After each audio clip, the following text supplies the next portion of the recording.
clasificar cuál era la dificultad respiratoria que tenía el paciente. Era de mínimos esfuerzos respiratorios. ¿De qué tipo? Pásenle el contexto, Ok. pásenle al doctor. Ajá, en una historia clínica un compañero puso disnea y le dije, oye, digo, pero disnea ¿de qué tipo? Y me puso respiratoria. Y dije, Ok. Está bien. Ok. ¿No que renal? Es que renal. ¿Insuficiencia renal de qué tipo? Respiratorio. Cardíaco. Pero está Ok. muy claro. Pero bueno, volviendo al tema. Volviendo al tema. Entonces, Había muchas causas para la insuficiencia. Y luego Ajá. había diferentes tipos de ¿Qué patologías respiratorias que eran por el aumento del surfactante o por la disminución por el daño alveolar, por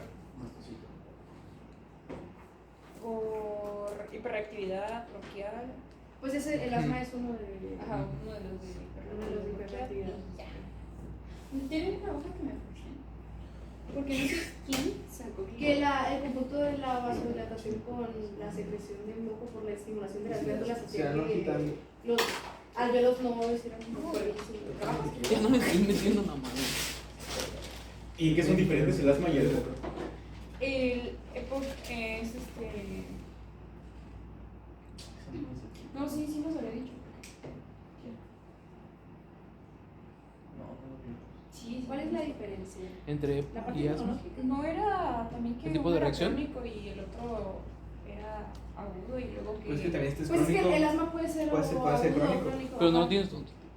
No, pero sí había dicho yo no, porque nada más que no tengo pila en para verlos acá. Ok. La diferencia entre los dos es la felicidad. Esa es la diferencia más grande. ¿Por qué? Creo que también les había puesto estas definiciones, las definiciones de la gina y las definiciones de la bola. Deben ser las de la gema, pero la de gina es la que más se utiliza. Entonces, en el asma tenemos una enfermedad que es heterogénea y que se ocurre a nivel de las vías respiratorias y que usualmente vamos a encontrar que pues, tiene inflamación. Enfermedad inflamatoria de las vías respiratorias y que cursa con sintomatología técnicamente respiratoria. Es decir, que pues va desde sibilancias a una disnea, opresión torácica, tos, y la diferencia es que va a estar variando con el tiempo. De repente va a estar normal la persona y luego va a tener una exacerbación, y luego va a estar normal y luego exacerbaciones, y va a tener esas variaciones de flujo con esas mismas características. A diferencia, un poquito, a diferencia del EPOC, que si se fijan, el EPOC es pues también una enfermedad pulmonar heterogénea que está caracterizada por síntomas respiratorios que tienen disnea, tos, sibilancias, dolor torácico. La diferencia es que una de las principales va asociada a una patología previa y la segunda es que es crónica. Esa es la diferencia más grande entre las dos. Ambas van a ser patologías muy parecidas en cuanto a la parte inflamatoria y el daño a nivel pulmonar, que pues una es aguda y otra es crónica.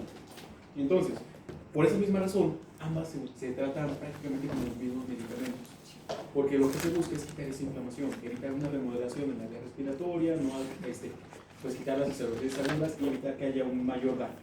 Porque nosotros vamos a encontrarnos con que el asma, la ventaja de que una persona tenga asma es que no suele ser tan letal.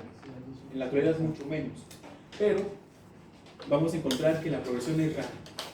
De repente el paciente empieza con unas exacerbaciones demasiado severas, pasa 1 o 2 años y van disminuyendo las exacerbaciones, la persona o nuestro paciente llega a la edad de la adolescencia y cuando entra a la etapa adulta, Salud. Gracias. cuando va cumpliendo hasta los 18 años se le quita y parece que se cura del asma, pero no necesariamente pasa así. Vamos a encontrar que un cierto porcentaje de pacientes después de cierta edad, cuando sigue avanzando, van a regresar nuevamente a tener asma. Entonces es lo que ahí en este caso se le conoce como remisión. El asma no se cura, nada más se controla. Y se puede controlar para toda la vida de la persona o de repente va a recaer. Y tenemos otros que van empeorando hasta que terminan con desarrollo de foco. Son los menos, son raros, pero puede llegar a pasar. Ventaja, no se suelen morir las personas por esto, a menos que estén en el cerro, no alcancen a llegar por la atención médica y eso sí los termina matando, que es la principal situación. Doctor, yo tengo una pregunta. yo no nos había dicho, eso sí lo recuerdo, que muchos de los pacientes entraban en remisión cuando entraban a la etapa de la adultez porque se terminaban de madurar ajá. Aproximadamente hacia los 28, 30 años más o menos, es cuando termina la maduración pulmonar. Que esa parte sí le iba a mencionar, pero es aquí, en EPOC. Porque en EPOC las variaciones que nosotros vemos de los flujos respiratorios son prácticamente iguales. Comienza a aumentar o aumenta pues el flujo, la capacidad pulmonar, conforme vamos envejeciendo, llegando más o menos hacia los 30 años, si se fijan, se mantiene la mesetita, que es donde está nuestra máxima, o donde ya terminó la maduración pulmonar, y después se baja y comienza a bajar. Entonces, después de esos 30 a 33 años, que es más o menos la meseta, esos 3 años restantes, va disminuyendo la capacidad pulmonar de una persona, independientemente de si hace ejercicio o no. Se mantiene de maneras un poquito diferentes. Entonces, por esa razón, a los pacientes pediátricos que tienen asma, parece que se les quita. Entonces, o es muy raro encontrar, por ejemplo, un adulto o una persona de 25 o 27 años con asma. Puede pasar, realmente también puede pasar. Es raro, pero ya cuando vean la parte de terapéutica, cuando lo consoliden, determinar si es asma o es EPOC, se realiza no solamente con espirometría, porque el asma, más bien dicho, el EPOC, también va a responder a broncodilatadores. Responde menos, pero responde a broncodilatadores. El asma responde mucho mejor. Ya después de los complementarios y ya diagnostican asma en el adulto. Bien, ¿qué va a pasar? Que hay ciertos factores que suelen proteger de que una persona vaya a tener asma o que pueden propiciar a que vaya a tener asma. Podemos encontrar un paciente que tiene 1 año, 2 años y nunca tuvo problemas respiratorios, pero a partir del 3er, 4º año comienza a tener ya una alteración. Y puede deberse a estos factores. No le dieron leche, tuvo una cesárea que condiciona que tenga taquiapnea, inflamación pulmonar desde la parte de la infancia, la madre estuvo expuesta al tabaco, al humo del cigarro o a la biomasa mientras estaba gestando el producto, o el bebé, o el niño, o después de que nace, pues la exposición a estos mismos productos. Hay que tomar en cuenta que no todas las personas que estén expuestas a los factores de riesgo van a desarrollar asma, porque para empezar México, aquí no lo llevaron de pequeño a una fiesta, y en esa fiesta, incluso que sea un bautizo, alguien va a terminar fumando y bebiendo y así demasiado rico. Entonces, los factores simplemente aumentan la probabilidad de que si ya tenemos un daño o de que ya tenemos esa predisposición genética, simplemente se acelera, se produce y listo, ya aparece. Bueno, entonces eso nos lleva a todo lo que va involucrado en la parte del asma. Curiosamente también están muy relacionados el asma y el EPOC. Y curiosamente porque vamos a encontrar que desde lo que es el epitelio bronquial, la musculatura bronquial, las células endoteliales, las células fibroblásticas y las células de la defensa van a interferir mucho, van a desarrollar que nuestro paciente vaya a terminar desarrollando asma o EPOC, como vamos a ver más adelante. Bueno, entonces, ¿qué pasa en estas situaciones? En situaciones en las que los pacientes ya tienen asma, vamos a encontrar primero esa inflamación. Y una inflamación que va a haber o va a estar generada por diferentes mediadores. Antes se utilizaba una clasificación que era el paucigranulocítico, el de predominio de neutrófilos, el de predominio sinófilo, pero se quitó un poco esa clasificación en las más actuales porque se observó que lo que realmente pasaba es que de todos modos, si iniciaba con uno u otro, iba a comenzar, o si los eosinófilos comenzaban a hiperactivarse, entonces iban a señalizar toda la vía hacia abajo y van a terminar despertando la respuesta de contracción, de broncoconstricción y la respuesta inflamatoria del paciente con asma. Entonces, ¿a qué se limitó o a qué se queda esta forma de producción? Pues principalmente al tipo de interleucinas. Independientemente del factor que nos va a llevar a que nuestro paciente tenga asma, si es asma alérgico, si es un asma que sea causado por infecciones respiratorias, si es un asma que sea causado, por ejemplo, por frío, que extrañamente no es que produzca asma y frío, sino que simplemente se exacerba un poco por la hiperactivación de las células de la defensa. Entonces, por los precipitados, recuerden que los antígenos funcionan por frío, algunos de ellos. Eso es lo que realmente produce, no que el frío nos vaya a generar un asma o una extracción como tal. Simplemente, por razones necesarias del destino, pues se desencadena toda esa respuesta. Y comienzan desde las interleucinas 4 hasta llegar a las principales y a las encargadas principalmente de la activación de las células más comunes. 5, 4 y 3. Esas 3 interleucinas son las que van a terminar desencadenando toda la respuesta del paciente con asma. Activación de neutrófilos, activación de eosinófilos, activación del complemento, linfocitos B y los linfocitos B ayudantes que van a llamar a los linfocitos T y luego los linfocitos, citotóxicos que van a llamar a los ayudantes y los linfocitos T ayudantes pues van a amplificar todavía más esto. Resultado, pues, resultado, tenemos nuestra patología y nuestras características clínicas.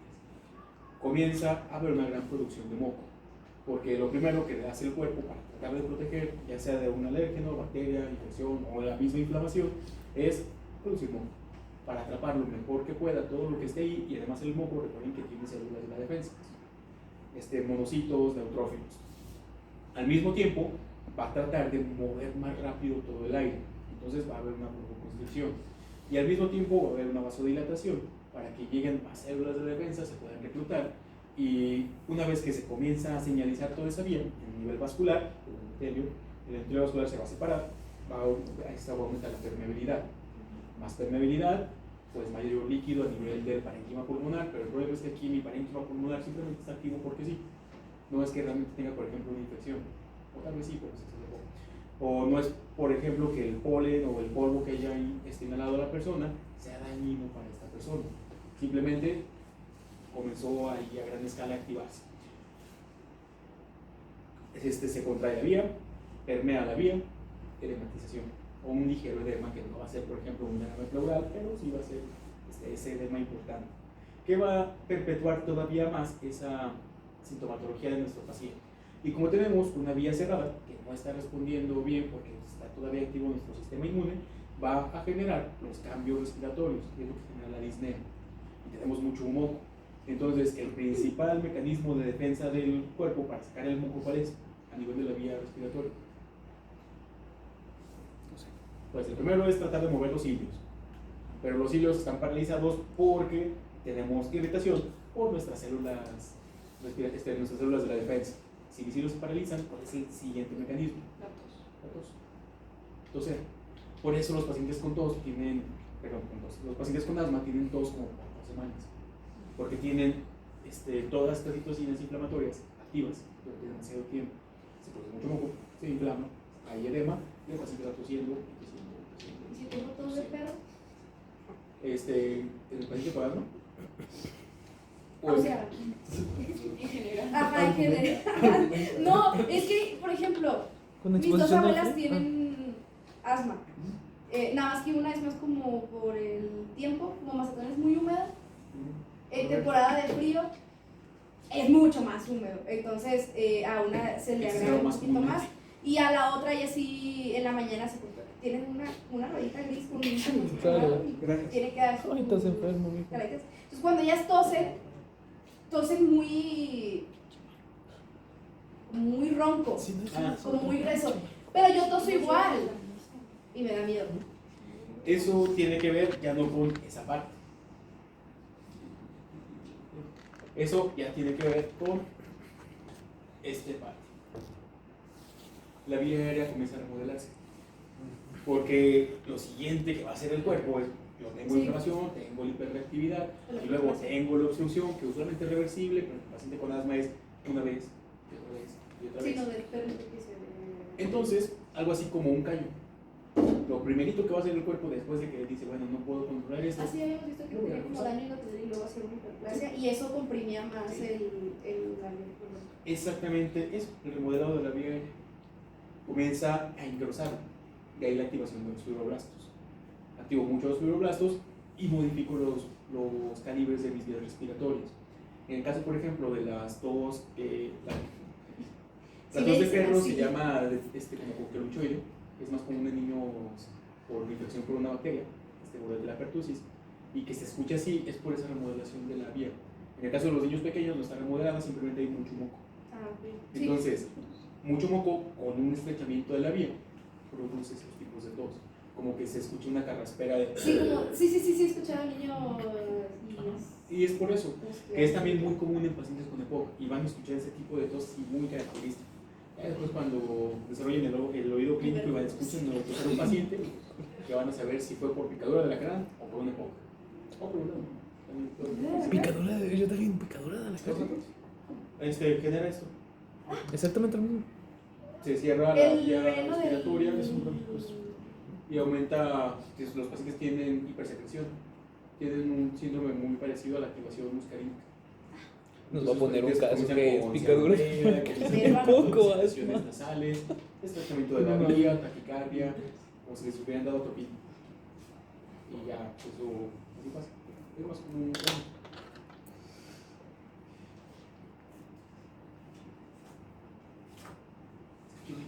Aquí no pasa tanto. ¿Qué? ¿Qué? Eso, que los pacientes lleguen a tanto con una picadura de alacrán. En el norte. No está bien tan lejos, en Tomatlán, en Vallarta. O en Colima. Están dos de las 8 especies más letales de alacranes. Si aquí hay. Sí, no, o sea, sí, Si aquí hay pero... temporadas de Ah, no, alacrán. en los Aquí, bosques. aquí hay temporadas de alacrán. Y las carnes temporadas de calor. No, pues sí me ha tocado, Y me- pero allá. No, allá donde. Entonces allá es mucho de... Ayer. Sí, de las 8 familias, bueno, hay como 12 familias, pero en México hay 8 de centuroides. Y se concentran mucho en lo que es el norte, en el Bajío y en el occidente. Pero los que salen en mi casa, o bueno, los que salen, yo vivo allá en el Palomar, pegado al bosque. Entonces, los que salen. Que ahí su son patio es el como- bosque. Sí. O sea, no son negros, son así como cafecitos. Ah, pero esos son los... No, nunca se guíen por un color. Por ejemplo, el ¿Qué? alacrán... ¿Los chiquitos bonitos son los más feos? No, esos No, son los- de Colima. Son los blancos, ¿no? Los Son amarillos. negros completamente y se ven así por eso, grandecitos, son ¿no? grandes. Entonces... ¿Son los que brillan con luz? No De son ese- los que claro, tienen los más alacranes puesta la todos Ah, todos brillan. Sí, les ponen luz negra y se ven brillos. Ah, ok. Entonces, si es así como muy claro el alacrán o si es negro, no. Pero son así flaquitos, o sea, no son. Porque mi papá Usualmente tenía la eso cara sí de tiene los- más relación, el tamaño de la cola, del Ajá, son color, flaquitos. y si tienen o no tienen el aculio, que es el aguijón, Ajá. y Con la bolita, ¿no? Ajá. Tiene una- Exacto. Entonces, más bien las características, pero uno no va a decir, tú viste, No, No, pues no, nomás. Y no lo pienses. Entonces, sí, no, y también depende de si comió o no comió, si se está pareando o no se está pareando, entonces... Los de nosotros salían de un Es que luego palito cuando de los abajo de las matas escaleras. se enrosca la cola así de que... Y tuvimos que poner cemento para- Sí, lo peor es que no es nada de ruido hasta que están llamando a... A mí nunca me ha tocado Hasta que están en la bota. Pero me tocó que en mi casa se metían mucho y quedó como adentro del sillón. Sí, tuvimos que voltear el sillón y abrirlo y buscarlo hasta que saliera porque el sillón era café y el alacrán era café también. Ok. ¿Te sientas? Era un gran problema. Entonces, a veces escuchan como Que un te- sonido de ruidos. que te de chupen el grillos, veneno pero del no alacrán, son güey. grillos. No, puta. Los de nosotros nunca han hecho ruido. Nomás se escucha mi mamá. ¡Ah! Y ya, se Ah, sí, no hacen ruido, eso es lo más extraño, ya sabes que está la luz apagada y todo y se escucha. Y por ejemplo, lo que hacen en las sierras ahorita que le está diciendo en Cotorreo Marco. Tomarse un litro de leche. No, Ah. o también que Sí. se enjuagan la boca con aceite y luego tratan de sacar el veneno y dicen que con eso. No, Ya sé que no lo sacan, Sí, pero al que sí, saca, toma al que se más supone que leche saca el y te veneno, duermes. ¿no Sí. también tiene ese efecto? De bien intoxican. Ah, ok. Por eso también las serpientes no se sacan. No, no sé. ¿Por qué empezó a creer la gente? Porque yo tenía un bisabuelo que él era de rancho y también en su casa había muchos, entonces más muchos alacranes. Y le picó a un tío mío y le dijo de que no, pues tómate un vasito de leche y no te duermas. ¿Por qué la gente piensa que con leche Porque a alguien le funcionó. puedes y creen contrarrestar que- el veneno? Porque a alguien le funcionó. Porque la leche decían que también quitaba o reducía la actividad de la histamina, ¿no? Cuando tienes una alergia, por ejemplo, o cuando te enchilas mucho, decían que la grasita de la leche se ponía en la lengua y eso y Ah, bueno, eso tiene más sentido porque. Sí, lo- yo sí tomo leche y sí me quita. ¿Cómo se llama? La capsaicina es muy poquita. Sí. Ajá, pero es por la Eso sí tiene sentido. sensación de la lengua más. No, es por eso. No, porque la capsaicina La es tipo recarga. sí. Entonces, la leche sí la Atrae. O sea, sí, las viseras de leche, de grasa, de la leche sí lo atrapa. O cuando te hace alergia a los camarones, por ejemplo, que tomas. Ese sí no funciona, ese sí no funciona. Tómate una loratadina. Ajá. No dice bien. Bueno, entonces, elementos celulares, Y lo que sí es que se conserva un poco esos fenotipos, alérgico, no alérgico, del adulto con una restricción persistente y con obesidad. Porque hay asma que va asociado al estado inflamatorio de la obesidad. Es más común en las etapas adultas que en la parte de los niños. En los niños es más común el alérgico o el no alérgico, que es lo que lo hace medio extraño y algo difícil, porque pues se tratan igual al inicio. Y ya el del adulto se parece mucho al que es asociado a la parte de obesidad, porque hay dos fenotipos principales, con inflamación tipo 2 y sin inflamación tipo 2, o inflamación de no tipo 2. A final de cuentas, la inflamación de tipo 2 va mediada por esas citocinas que eran las principales. La 4, interleucina 4, 5, 13. Inmunoglobulina E. Eso es lo que más lo va a caracterizar, que va a desencadenar pues, prácticamente todo la misma respuesta. Entonces, si se fijan, y ahí en la parte de abajo, donde están los tratamientos, dice que se utilizan los corticosteroides inhalados, o que se pueden utilizar antiinmunoglobulinas E o antiinterleucinas, o el receptor de interleucina. Cosa que, por ejemplo, para la de no tipo 2 no funciona, porque esa no tipo 2 no está asociada principalmente a la activación de las interleucinas 4, 5 y 3 o inmunoglobulina E. Esto va a tomar más sentido más adelante, o sea, sí tiene sentido. Sino que pues, va mucho con la parte del estrés metabólico, la inflamación por la misma diabetes, hipertensión que tiene la persona, o la activación rápida de los mastocitos, que no va o no activa pues, toda la parte eosinofílica. Bien. ¿Por qué va a tomar más sentido? Porque pues, en el asma alérgico, ahí sí vamos a encontrar una rápida activación de la inmunoglobulina E que va a activar rápidamente los eosinófilos y que prácticamente despierta toda la misma cascada. Nada más aquí primero se despierta por una respuesta, por un alergeno en el caso de los pacientes. Y esto importa para el tratamiento, sí, cuando estamos en el último escalón. Cuando se va, más adelante, cuando ve la parte de terapéutica, se van a fijar que el tratamiento inicia así. Se le dan corticosteroides y un beta-2 agonista a nuestro paciente, dependiendo de si tiene exacerbaciones muy seguido o si no tiene muy seguido estas exacerbaciones. Y después se pueden utilizar medicamentos activantes y por último, en caso de que ya no respondan, se utilizan anticuerpos monoclonales que van dirigidos contra los receptores de la interleucina 4, la 5, la inmunoglobulina E o directamente contra la interleucina 5. Ya toma sentido, si mi paciente tiene una inflamación de tipo 2, pues sí puedo utilizar los anticuerpos monoclonales y le va a beneficiar. Si no tiene o si tiene inflamación no tipo 2, ¿de qué le va a servir que yo le dé un anticuerpo contra una interleucina que no está señalizando principalmente? Se pierde toda esa efectividad. Bueno, entonces, en el EPOC, tenemos que el EPOC es bastante prevalente, y no en la prevalencia del 7.8%, porque eso es una mentira. En nuestro país la epidemiología suele ser un poquito no tan cercana. No confíen tanto. No, es que depende. No. Sí. Entonces, ¿qué pasa? Que se fijan, toda Latinoamérica es muy parecida a la epidemiología, por características similares, exceptuando por los argentinos, que los argentinos sí tienen otras raíces un poquito diferentes, pero el resto sí podemos más o menos determinar que esas variaciones genéticas van a impactar bastante en el desarrollo del EPOC. No todos los pacientes que estuvieron expuestos a biomasa o no todos los pacientes que fumen terminan desarrollando EPOC. A veces desarrollan cáncer antes, o a veces no les pasa nada y bueno, hasta que termina su vida. Bueno, tabaquismo, alcoholismo, inflamación, diabetes, hipertensión, asma, bronquiolitis y toda patología previa va a aumentar la probabilidad de que nuestro paciente tenga EPOC. ¿Y por qué? Porque va a terminar generando un daño pues, a nivel de nuestro ADN, que ese daño a nivel del ADN va a terminar impactando directamente en la traducción de proteínas y estructura de algunos tejidos. Otra cosa importante es que el paciente, por eso se había puesto también esa gráfica, va a ir disminuyendo la capacidad vital. Tomarlo y tenerlo en cuenta siempre que vayan a ver una espirometría, porque los límites inferiores normales van disminuyendo conforme mayor edad tiene la persona. No es lo mismo una persona de 20 años a alguien que ya tiene 60. Pulmonarmente los límites inferiores van a variar. En unos son arriba de 72, en otros son arriba de 64. Ok. Doctor, ¿por qué dice que las vitaminas también? ¿Cuáles vitaminas? No sé, solo dice vitaminas. ¿Qué parte dice? Abajo donde dice Environmental Exposure, Chemicals, Pesticides, Medication, Vitamins. Okay. Recuerden que tener demasiadas vitaminas no usualmente no es algo favorable. El cuerpo tiene, de ahí que se llamen oligoelementos, una necesidad específica de ciertas sustancias. En el caso de las vitaminas, cuando tenemos hipervitaminosis, también va a generar un efecto inflamatorio, porque tenemos tanta vitamina que el cuerpo no va a saber qué hacer. Afortunadamente, la absorción de las vitaminas tiene un límite específico, pero si seguimos usando, vamos a llegar a la parte de hipervitaminosis.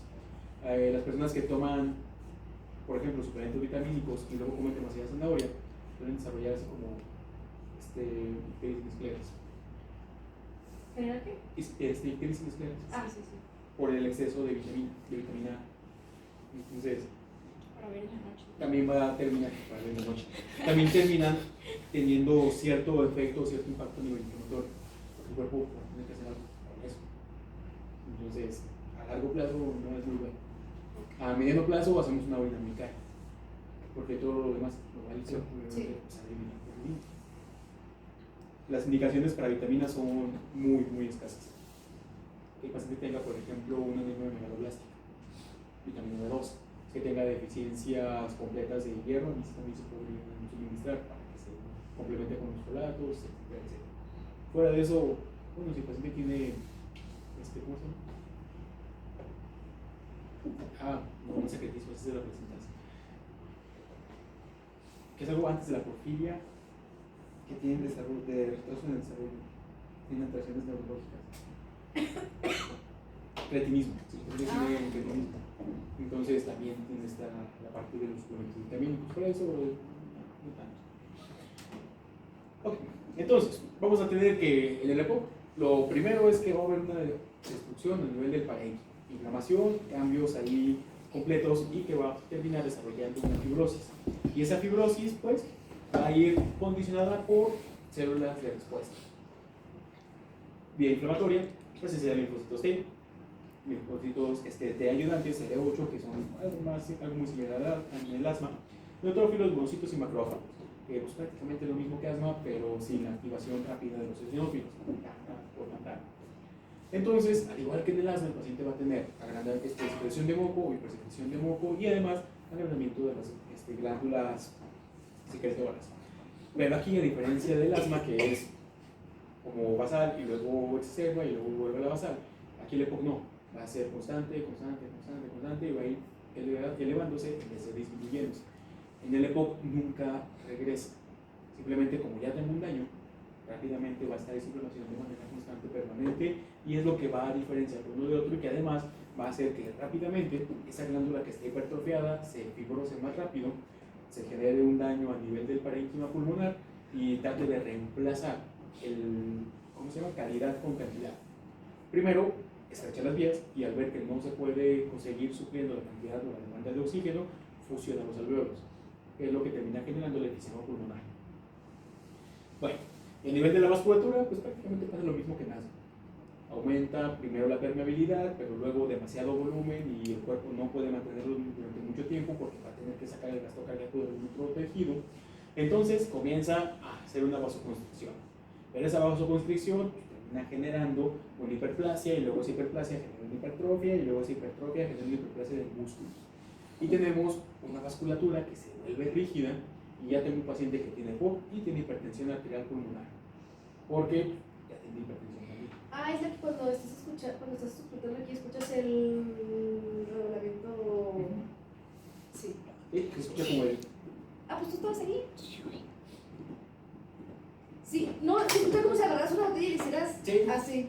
De los pacientes. Entonces, pues, prácticamente cuando ya tiene mucho fibrosis, imagínense un pulmón así de rígido, tratando de introducirle sangre y oxígeno.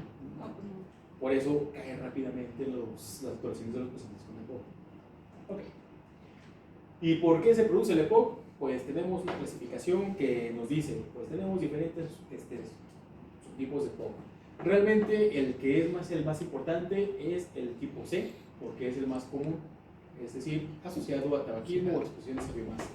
El más raro es el tipo G, asociado a enfermedades genéticas, en el cual el paciente por alguna razón no tiene alfa-1-antitrypsina, que es la enzima encargada de reparación rápida alveolar, y no se produce. Como no se produce, se dañan los alveolos y se fusionan más rápido. Son los únicos casos en los que se va a encontrar, por ejemplo, un paciente como de 30 años, 33 más o menos, con EPOC. Después de eso, no, por la misma maduración pulmonar. Es como ese efecto protector. Hacia los 40, 45 ya es más probable que se encuentre un paciente cuando tiene, por ejemplo, múltiples infecciones, tabaquismo y que además tiene exposición a otras biomasas. Demasiado daño y se va a acumular. Ok. Aquí, tratamiento salud, si se fijan, es exactamente el mismo.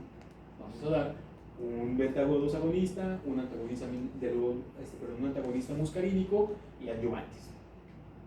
Lo mismo, solamente con diferentes situaciones o características. Ok, ahora sí. Los medicamentos en asma y EPOC. Todos esos medicamentos que están ahí son los medicamentos que se van a utilizar para EPOC. De todos ellos se van a subdividir todavía en medicamentos que sí broncodilatan, medicamentos broncodilatadores y medicamentos adyuvantes. Bueno, broncodilatadores solamente tenemos estos cuatro grupos. Tenemos los beta-2 agonistas, metilxantinas, antagonistas muscarínicos y antagonistas de los receptores de leucotrienos. Todos los demás son adyuvantes o se utilizan para el tratamiento del asma, pero no broncodilatan. Bien. Ok, beta-2 agonistas. Ya vimos un grupo parecido, por eso los derechos sí no se los pueden aprender con la combinación, porque estos al actuar a través de los receptores beta-2, si recuerdan nuestros receptores alfa-1, alfa-2, beta-1, beta-2, tienen diferentes efectos dependiendo del tejido en el que están. Los beta-2, que están prácticamente en todo el sistema cardiovascular, y de ahí de vez en cuando también a nivel de músculo liso, tanto estomacal como tejido gonadal. Sus funciones son prácticamente estimulantes o inhibidoras, hablando en la parte pulmonar, estimulantes cardíacos o disminución, estimulantes a nivel del sistema nervioso central y estimulantes para la captación de glucosa a nivel de músculo. A nivel de tejido o de músculo liso, generan lo contrario, lo relaja, disminuye los tonos y a nivel pulmonar también. Bueno, así que vamos a encontrar que el efecto de los medicamentos beta-2 agonistas es agonizar el receptor beta-2 principalmente, que se busca esta y no, por ejemplo, los receptores beta-1, porque tienen un efecto cronotrópico bastante importante. Los beta-2 también, pero mucho menos que los beta-1. Y no queremos que tenga actividad sobre los alfa, porque es exactamente el efecto contrario sobre los dianas que nosotros estamos buscando. Bueno, su mecanismo de acción es ese: activación de AMP5 por activación de mi receptor beta-2. Mecanismo de acción. Aquí la diferencia es qué tanto tiempo van a estar agonizando con ese, porque con Z es otra cosa. Qué tanto están estimulando mi receptor beta-2. Corta, larga duración y ultra larga duración. Vidas medias. De todos los que nosotros tenemos, el salbutamol es el más utilizado como un beta-2 agonista de acción corta. Fíjense que su inicio es rápido. En menos de 5 minutos ya está haciendo efecto y tiene una duración máxima como de 6 horas, o en algunos casos. Los de larga duración casi doblan ese efecto. La desventaja es que tardan más en iniciar su acción. Más de 15 minutos, de 15 a 30 y con una duración máxima como de 12 horas. Exceptuando los de ultra larga duración, el indacaterol, que puede durar 24 horas haciendo efecto. Bueno, por eso cuando se clasifican, están en SABAS, LABAS, y para los pacientes usualmente el salbutamol se da como rescate por el inicio rápido, acción corta o medio corta, y para mantenimiento se dejan los de larga duración. De todos los de larga duración, formoterol es el mejor, porque es el que se ha encontrado que sí tiene un impacto mucho mejor, doy dosis menores y además disminuye las hospitalizaciones. Todos los demás pueden utilizarse si no tengo alternativas, sí. Farmacocinéticamente todos se parecen demasiado. Vamos a encontrar que tienen una característica especial, porque es un polvo que está presurizado. Y dentro de esas formas farmacéuticas, cuando tenemos un polvo presurizado, al momento de que se presiona el aspersor o el inhalador, se va a ese polvo como si le hiciéramos así de exactamente igual. Vamos a generar diferentes tamaños de partículas. Ese es el mecanismo de acción y así es como funciona el inhalador. Dependiendo del tamaño de la partícula, recuerden que va a depositarse en alguna zona específica de la vía respiratoria. Partículas muy pequeñas que miden entre 1 y 3 micrómetros viajan directamente a la nivel alveolar. Hasta 5 micrómetros se quedan en el resto de la vía respiratoria. Bronquios desde segunda hasta decimosexta generación, que son los de conducción. Después, todo lo que sea mayor a eso se va a ir directamente a nivel de tubo digestivo. Todo lo que mida más de 5 y casi siempre más de 10 micrómetros se va a depositar en la orofaringe o en la esforinge y se va a ir directamente al tubo digestivo. Aquí tenemos que pues hasta el 20%, más o menos, va a depender mucho de cómo se genere esa dispersión, si todavía tiene gas, si no tiene gas, pero hasta el 20% se va directamente a vía respiratoria. Varía entre cada uno, pero más o menos. El restante se va directamente a estómago. De ahí el tiempo de acción. Ok. La absorción, pues igual, de 2 al 10%, 20% como máximo a nivel de vía respiratoria, el restante a nivel de tubo digestivo. Y ahí se va a estar absorbiendo. Se van a distribuir bastante bien. Entonces tienen volúmenes de distribución bastante elevados. Se van a distribuir en todo el sistema. De ahí que pueden tener múltiples efectos secundarios. Y la ventaja es que no tienen una proteína o muy baja. Y también es un problema. Su eliminación, pues prácticamente 4 a 6 horas, exceptuando los de ultra larga duración, que tienen una eliminación más larga, o los de duración larga, que es hasta 12 horas. Excreción predominantemente renal, en cajas, y metabolismo, pues prácticamente por el hígado para formación de metabolitos inactivos completamente inactivos. Ok. Efectos adversos asociados a la activación de los receptores beta-2. Tremor, se empiezan a temblar. Porque imagínense que el músculo está muy activo, entonces empiezan a activar. Y como activa y hiperactiva el sistema nervioso, el paciente está como muy despierto. Entonces está como. Y luego, imagínense un paciente despierto que tiene taquicardia. ¿A qué se les afigura eso? Ansiedad. Sí, generan como un estado de ansiedad. Entonces, después el paciente va a empezar a hiperventilar, etc. Cefalea, arritmias, hipercalemia, hipocalemia por el efecto a nivel muscular, utilización de glucosa.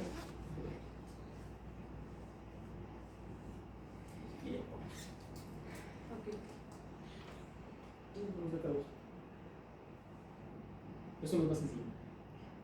Se veía. Sí. Sí se veía. No, es que realmente los de asma son muy sencillos. Y se los van a hacer más sencillos porque ya vimos